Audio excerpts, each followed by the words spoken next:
Hello, everybody. This is Steph Rose's podcast. This podcast was created for women by women to elevate women's voices. I wanted to just take a moment to talk about something I saw on Pinterest, actually, which you guys hear me refer to that a lot because I don't really look at social media. I know, I'm behind the times, but I don't care. I don't care because I just don't need it in my life. But anyway, I saw this really cool post that I actually wanted to bring to everyone's attention. So we live very much in a world of driven by like marketing. I'll put it that way. And marketing and the media have created this basically they've created this pretend situation where we all need to be cultivating this grand, picturesque, millions of dollars like lifestyle, and that you need to be driving the Porsche, you need to have the boat, you need to have the mansion, you need to have the cars, you need to go on the vacations, you need to post that all online so that everybody sees you. You need to do all of these things. You need to do it. You have to do it. If you don't do this, then you're not doing anything with yourself. What are you even doing? Like, what are you doing with your time? What are you doing with that, junky job? Or is your job junky? There's this pressure, this ultimate pressure for everybody to be getting more and more and more and more. And this post struck me because the end teaching is less is actually more. So I want to tell you the story that's in the post, and then I'm going to relate it to even myself here. So the story goes that there's this fisherman, there's a Mexican fisherman at a pier. And so he's sitting on the pier, he's gathering his nets up or whatever. And this investment banker comes along and he says to him, how many fish do you catch a day? And the fisherman says, I catch about 10 fish a day. He's like, well, what else do you do with your time, besides fishing? Because now the investment banker is like, well, how could you spend your time fishing and only be catching 10 fish a day? And he says, well, I hang out with my wife, I hang out with my kid. He does whatever activities he's interested in. I sleep in a little bit, and then I do my fishing. And the investment banker says to him, well, you can take that small extra time that you have for yourself and catch a few extra fish. And he was like, and then you can, actually put that to bring you in more money. And the fisherman is like, oh, that sounds really good. And then the investment banker says, if you spend X amount of time fishing, and you save up X amount of dollars, then you can move from doing it yourself to hiring somebody to help you out, and then you can kind of remove yourself from the situation. You start to expand and build up an empire. And then once you have enough people under your wing in Mexico, you could actually take and move this operation, really, operationalize it and pull it up so you have this base in Mexico, but you also have other areas that you have fishermen. You pull yourself out of the scenario entirely where you're not fishing at all anymore, and you're able to cultivate this entire organization that is producing millions of dollars for you based off of the fact that you have this expertise in fishing and you've taught these other people how to do it, you've hired these other people to do it, and you're basically running the entire thing. And the fisherman guy's like, oh my God, that sounds great. Like, how would I do this? How long would it take? And the fisherman and the investment banker is saying, it'd take you about 15 years, 10 to 15 years, maybe more, to really get everything up and running. And then the fisherman says to him, okay, well, what would I do? It'd be nice to have money, but what would the end goal be here? What would happen? He said, well, after 15, 20 years, once you're all settled and you've worked this hard and you have this empire now, you'd probably end up, you'd go back to Mexico and you'd be able to relax and live a simpler life and, fish and spend time with your family and, do your hobbies that you like to do. In the little video clip, the person who's hearing the story is like, yeah, but isn't that exactly what the fisherman has right now? And the person telling the story, key takeaway is, well, yes, the fisherman already has everything that the end goal is. That is the end goal, is to be able to spend time with your family, spend time doing the things you love, and then just having something to sustain yourself. Now, granted, in the empire story, they build up a whole organization. Could be a legacy you're passing down to your children. I could see the benefit there, obviously. But those 20 years or so that you spent building that empire, you weren't with your family. You were focusing on that empire.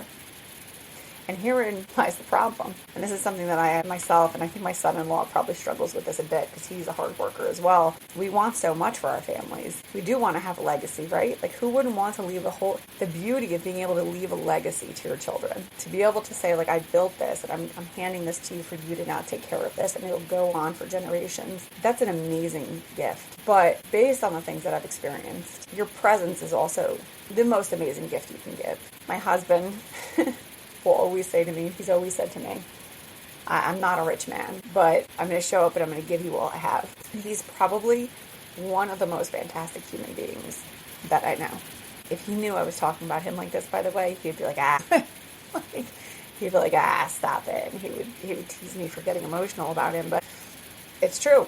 Really don't need the glitz and the glamour and the riches. Are they nice? Absolutely. I think I just talked about it on a prior episode that, my family and I were able to afford to go on this really beautiful vacation recently. I was proud to be able to provide that, and it's a beautiful memory. But had we not gone, we still would have had memories. It just wouldn't have been in the Caribbean. There's things to appreciate here. And I could guarantee you, no matter how dire your situation is in this current moment, there must be something. And if there isn't something that is giving you some light or some linger of hope, what can you do to help create that something? What is it that you can cultivate and just hold on to in your life currently that's positive? It does not have to be a physical thing. It could be a thought. It could be something, someplace that you go, and that's your spot that you go to. It really could be anything. It could be a memory that brings you joy every time you think of it. And in that moment of remembering, your body is getting that energy of joy, and you're getting that vibrational energy of joy. That energy that you will create within yourself is the most important thing that you can have. Everything else can fall to the wayside. And I sincerely mean this. And this is why I talk so much about meditating. And I talk so much about all these other things. We've been brainwashed to think that we have to hustle, and there's this whole hustle culture, and you have to have 4 or 5 odd jobs and side flows and this and that. Yes, all those things are great. I'm not saying I don't want any of that. Of course, I research businesses all the time and how to launch different various businesses. This is who I am. I like looking at stuff like that for the next opportunity. But on that same note, I am fiercely protective of the time that I have with my family and my husband. I'm fiercely protective of that, because at the end of the day, the rest of this doesn't matter. They matter the most. And being able to have the privilege to spend time with them and being able to have the privilege to worry about them it's a blessing. It's truly, truly a blessing to be able to even have that in my life and in your lives. To have somebody to worry about means you have someone that you love. Like, how pure is that? How pure is it to just say that when you worry for someone, it's because you love them? And that energy there, that love that you feel for that person, remove the worrying element out of it and turn it into positive vibrational energy. I worry about my family members. Well, you know what I do with that worry? I actually visualize the best possible outcomes for them. That's what I do. They don't even know I do this. Actually, now that I think about it. But I do it all the time. I visualize scenarios that I'm able to actually help my family members that I think might need a little boost here and there. To be able to have that honor, to do something to make a difference in someone's life, that is really the biggest thing. That would be the biggest gift you could give, is to ease someone else's burden, even if it's just for a brief period of time. What a tremendous gift to be able to give that to somebody. I fantasize about that all the time, even randomly, like strangers, or even like when I'm at ShopRite or at the grocery store. I'm actually always on the lookout for people who might need a little help. I mean, who hasn't been at the checkout line at a grocery store and been worried, do I have enough in my account to cover all the groceries in my basket? Now I don't have that issue, but it doesn't mean that groceries aren't hella expensive. I was actually just talking about it with my cousin and sent her a picture of about $200 worth of groceries that I came home with, and it was abysmal. And I'm not even buying good stuff. Like, I'm buying some of the healthier things, but it's not like I'm getting organic meat, organic fruit, and all that. Like, if I did, I probably wouldn't be able to afford anything. And so I always have an eye out for people who, might be in a situation where, like, if they don't have enough, I'm always ready to be there to say, like, hey, I need help. I haven't had the opportunity yet. I did once for an older woman who was struggling, and so I just helped her out. But I'm always looking for that, because I'm like, I would do it. I would help anybody in a heartbeat like that. I don't care about being repaid. Just being able to do the good deed, that's huge. It's huge. Paying it forward is a big deal. If you have the opportunity to pay it forward, even if it's in a small way, to brighten someone else's path, you need to do it. You have to do it, because the light that it will provide you is immeasurable. It really is. Think about it, and I want you to keep an eye out for opportunities that you can do this for somebody else, that you can pay it forward for someone else, and it'll come back to you 10 times. It really will. There's no other way to say that. It just comes back around. So I hope it gives you all something to think about, but always be on the lookout for that. Even if it's a small act of kindness, just something to help someone else, it goes a long way. For you and for them. I do want to take a moment on this episode, just taking a minute to drink some water before I talk here, because I'm already an emotional wreck this week, so chances are I may burst into tears again, so let me just take a beat here. But I just want to take a moment to acknowledge the people in Texas that have suffered these tremendous losses because of the floods. I've been following the story since it unfolded, and it's heart-wrenching and seems so senseless. And I can't imagine what these families are going through of these young kids. I saw a post on Instagram, which the podcast has, that I felt compelled to comment on because I was stressed out as usual over the weekend. Not as usual, but I was stressed out because my kid's first day of summer camp was on Monday of this week. Now, we're in New Jersey, so it's not, I'm far from danger or anything like that.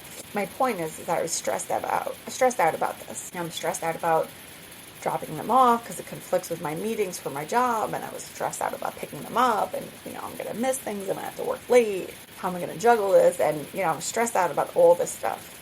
And then the flood happened, and it seems so stupid to be stressed about juggling my work with my kids. At least I still have my kids to worry about, at least I still have them to worry. There's these families out here that have lost young people, and it's just heart-wrenching.